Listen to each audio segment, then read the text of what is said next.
музичка теорија. Тоа е како посебен јазик му доаѓа, како оние кои знаат, например, да читаат, да речеме една, како би му дошло тоа. Петолинија го викаме, ама не е петолинија, една музичка композиција на некој начин и Да, си од петолинија. Да ја интерпретира. Си од петолинија. Така. И посебен јазик и тоа се смеевме со една пријателка на архитект и ме гледа како читам партитури на студентите по композиција, ама без нели да имам потреба да ги чујам. И она ми вика ти ова дека го гледаш овие точкиве и линииве, слушаш музика? И ја викам да. Опа знаеш дека ти имаш супер муки? Па навистина е така. Навистина е така. Тоа е многу интерес на некој начин како посебна култура да си имаат оние кои знаат да читаат музика и посебни се исто како научниците, аз би рекол, например да влеземе сега на некоја, не знам, научна конференција и да ги слушаме сите тие термини. Да разберете. Мислам, џабе си таму, џабе слушаш, од тука влегува, од тука излегува. Да, тоа чисто се смееме на часот по музички форми со анализа, кога ќе го напишеме шематскиот приказ, тоа изгледа како нека чудна формула по хемија. Да. И се смееме затоа што ова било кој да влезе друг нема да може да разбере за што зборувам. Да, навистина. Да, така е. Чудесни. Ти, Марио, ми рече дека знаеш, дека умееш да свириш и народни инструменти, така? Да. Што те повлече да одиш во таа насока? Па, вака, генерално, првично заради професорот.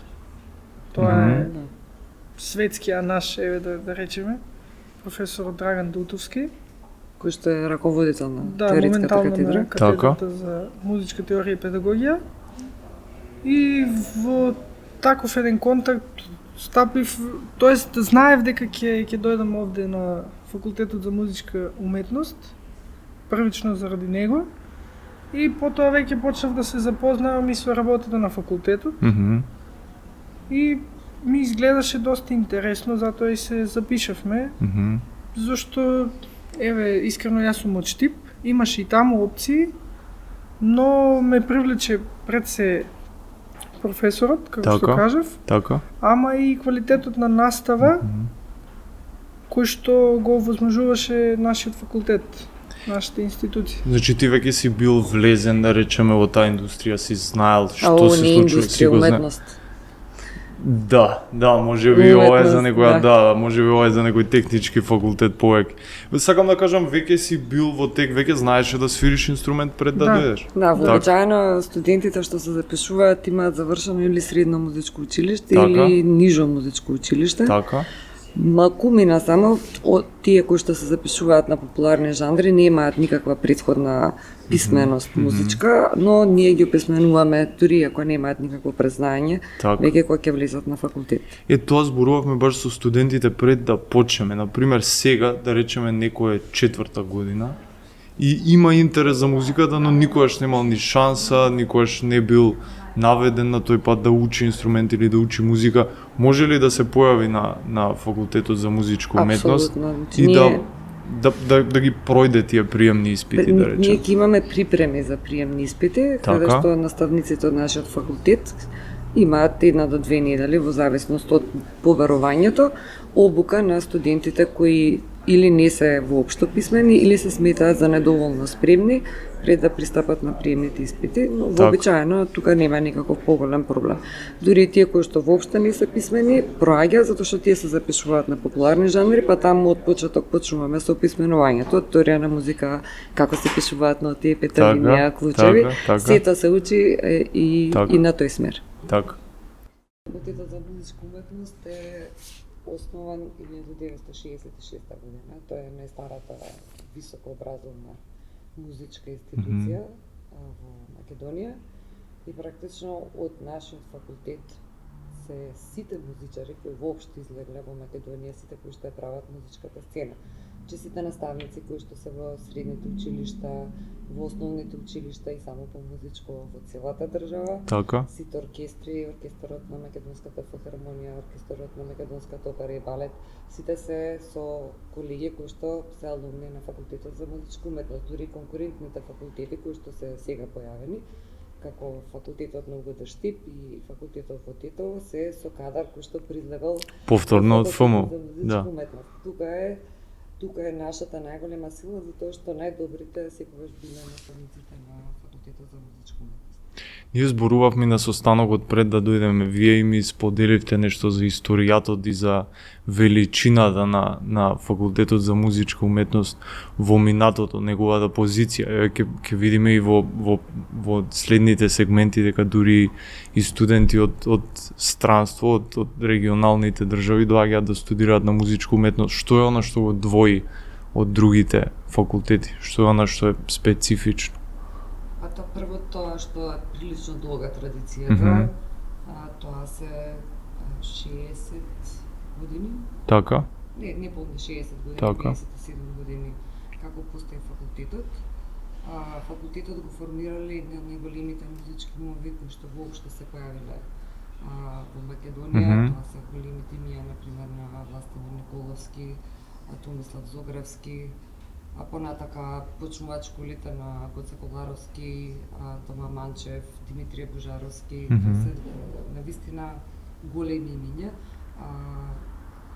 Тука кај нас работеше и, например, Саша Николовски Гюмар, еден од најголемите диригенти што воопшто се појави во Македонија, така. Кој за жал прирано почина, повеќето од нив прирано почина. Да. Еден така, за жал, кобен момент за големите уметници.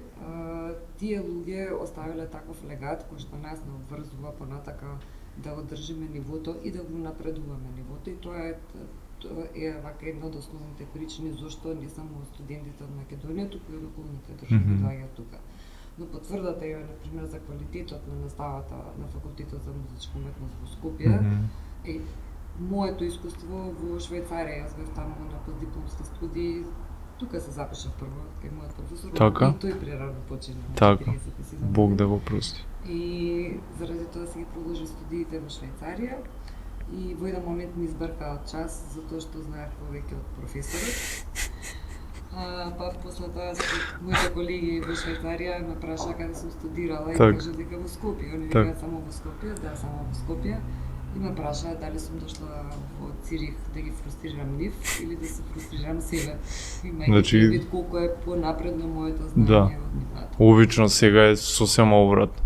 Сосема обрат. Се уште ние барем држиме до нивото на квалитет, дека еве неодамна имавме предавање отворено од една наша поранешна алумни студентка, Ана Велиновска, која сега е во Белгија на докторскија, претходно магистрира во Швајцарија, и кажа дека токму поради знаењето кое што го добила, ФМ можела да се носи рама до рама со сите колеги од сите земји во Европа.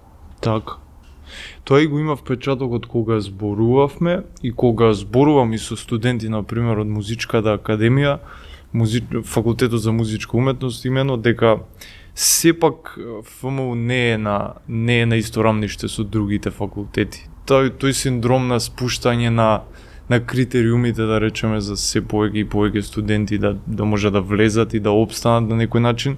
Знаеме со текот на времето дека се намалува, ама некако имам перцепција дека на вашиот факултет не е баш така. Да, тенденцијата е тоа, се разбира има и нелојална конкуренција и тоа е така. Тоа што предизвикува една таква ситуација. Но ние држиме да спуштени критериумот, например, од времето кога јас студирав до сега е спуштен критериумот, но сепак има наставници кои инсистираат на висок критериум, што е за секоја почит. Се разбира тоа, го разбира студентите кои се дојдели на факултетот не само да земат диплома, туку да земат и знаење кои понатака ќе им користи во живот. Можеме ли да кажеме дека оваа катедра за музичка теорија, нели педагогија, диригирање, музикално, така, е некако основа на сите останати катедри, на тоа почиваат сите други? Апсолутно, значи наставниците кои што се од оваа катедра ги држат сите теоретски предмети на факултетот и тоа е основата на целокупното знаење. Без разлика кој се определил зашто имаме 33 предметни програми за секој предмет поединечно, без разлика кој зашто се определил, секако слуша настава кај наставниците кои што се од нашата катедра. Така. Тогаш која е, можеби ова е прашање за Марио, зошто токму музикологија во ред, но зошто насоката по етномузикологија се наоѓа во склоп на оваа катедра?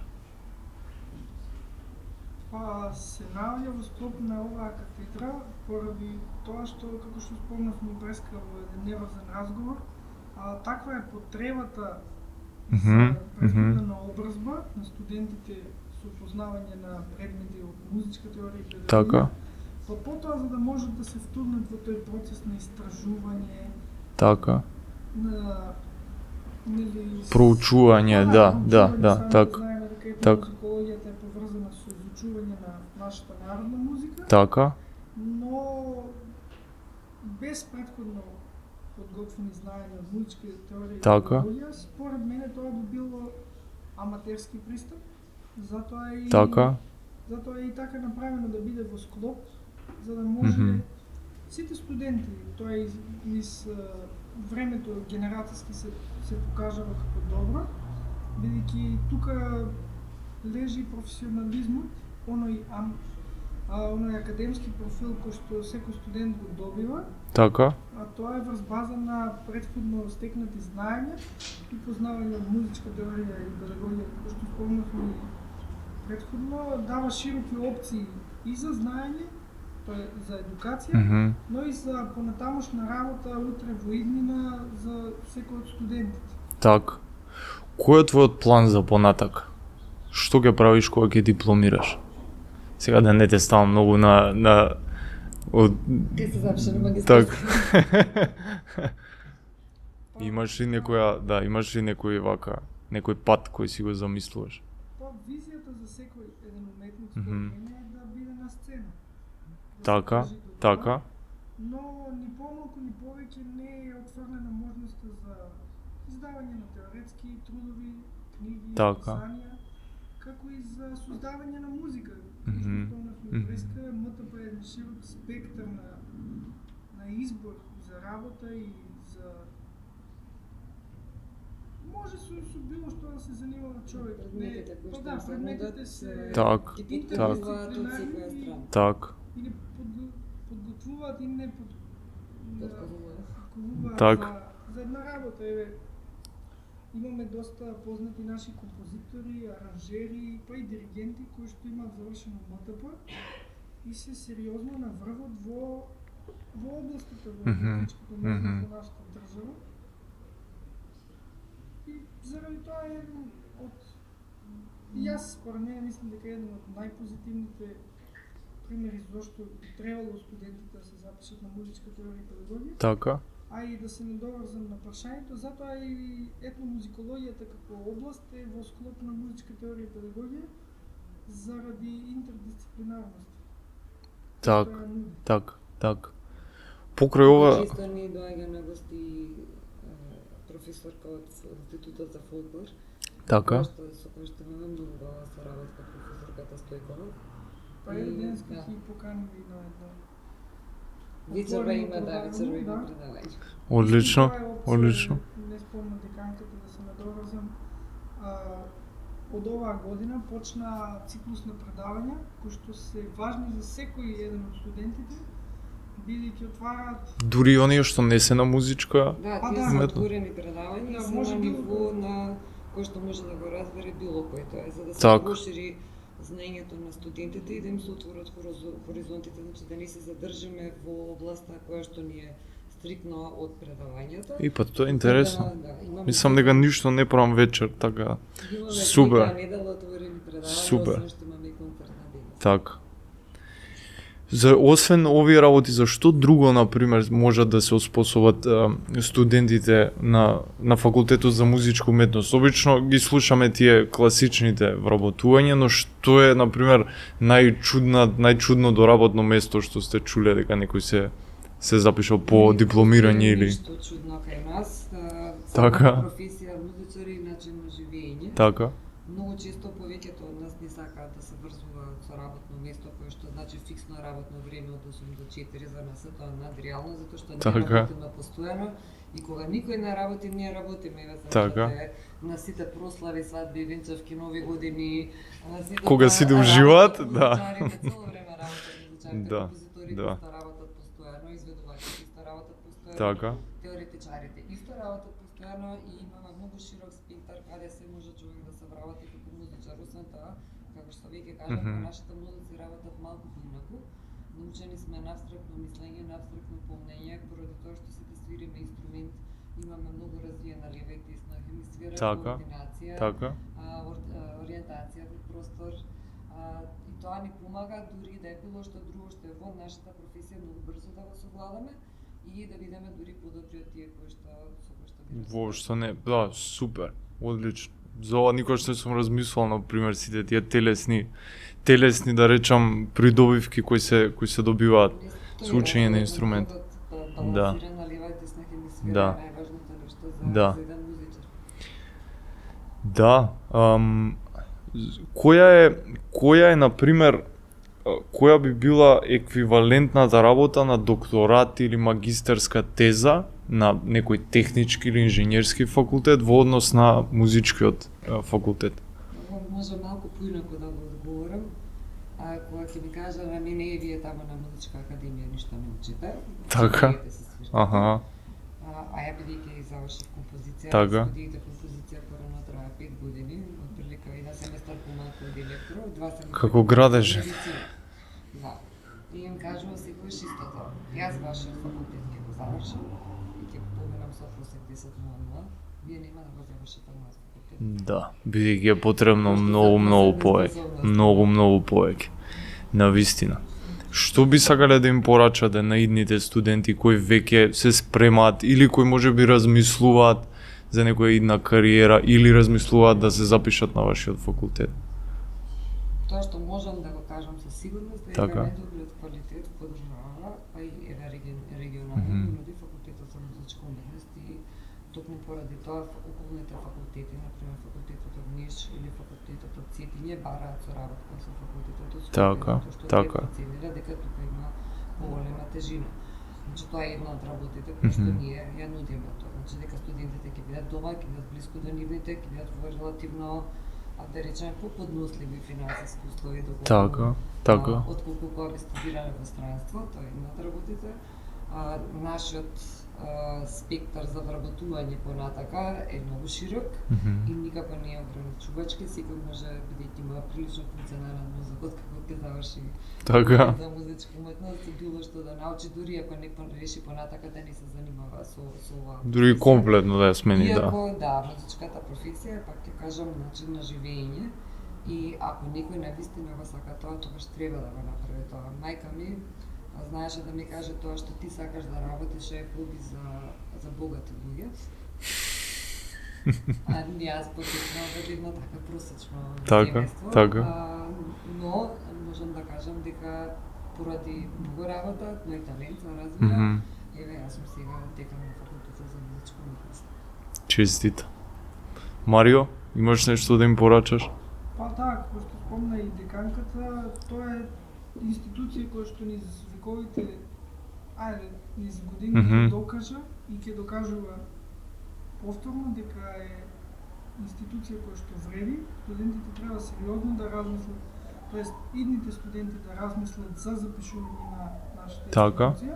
Така. Затоа што нуди квалитет, нуди знаење кој што е признаено насекаде во светот и тоа дава една можност и шанса еве да ги поканиме едните студенти, средношколци, кои што размислуваат сериозно да се запишат на нашиот факултет и да ги подсетиме дека ве например еден Симон Трчевски е дипломирал кај нас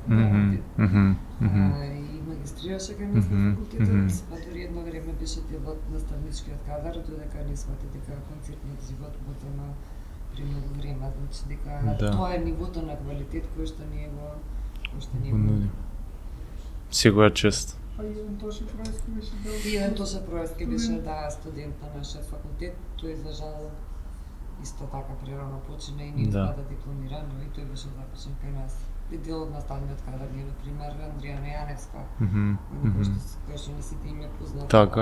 Така. Професорот Драган Дутовски, еве мене може не ме знаат, ама имаме навистина звучни имиња како Дино и Мери, кои што подоцна ќе правите мојот за него. Сашо Татарчевски, еден од најреномираните диригенти во Македонија, па и на Балканот, исто така и професорот Борјан Цанев, кој што порано беше главен диригент на Македонската филхармонија. Така. Дури и се откажа таа позиција за да дојде на работа на факултетот. Па мислам дека тоа зборува доволно. Ви благодарам и на двајцата.